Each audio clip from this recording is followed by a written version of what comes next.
தற்போதைய செய்தி சிவகங்கை மாவட்டம் தேவக்கோட்டையில் அரசு அலுவலகங்களுக்குள் மழைநீர் புகுந்தது. அது தொடர்பான காட்சிகளை பார்த்துக் கொண்டிருக்கிறோம். கூடுதல் விவரங்களை செய்தியாளர் அருண் வழங்க கேட்கலாம்.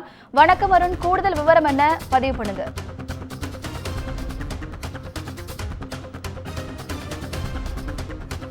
நகரினுடைய முக்கிய சாலைகள், தலைமை தபால் நிலையம், மின்சார வாரிய அலுவலகத்திற்குள் இந்த புகுந்த மழைநீரால் தற்போது வாகன ஓட்டிகளும் பொதுமக்களும் அவதியடைந்திருக்கிறார்கள். சிவகங்கை மாவட்டம் தேவக்கோட்டை நகர் மற்றும் சுற்றுப்புற கிராமப்புற பகுதிகளில் இன்று அதிகாலை முதல் தொடர்ந்து 2 மணி நேரம் கனமழையானது பெய்தது. இதில் தேவக்கோட்டை ராமேஸ்வரம் செல்லும் சாலையில், அதே போல திருப்பத்தூர் சாலை, தியாகிகள் ரோடு உள்ளிட்ட முக்கிய சாலைகள் மழைநீரானது மூழ்கியது.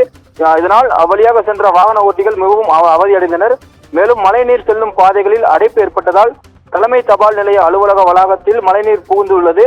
இதனால் தபால் நிலையம் செல்லக்கூடிய பொதுமக்களும் அதே போல தபால் நிலையத்திலிருந்து வெளியே வரக்கூடிய பொதுமக்களும் மிகவும் அவதி அடைந்தனர். இதே போல மின்சார வாரிய அலுவலகத்திலும் மழைநீரானது புகுந்து மழைநீரானது தேங்கி காணப்படுகிறது. மழைநீரை வெளியேற்றும் பணியில் தொடர்ச்சியாக நகராட்சி ஊழியர்கள் ஈடுபட்டு வருகின்றனர்.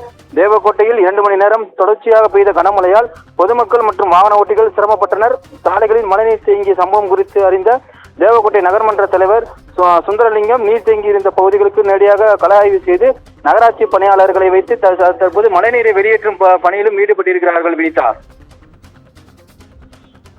கூடுதல் விவரங்களுக்கு நன்றி அருண்.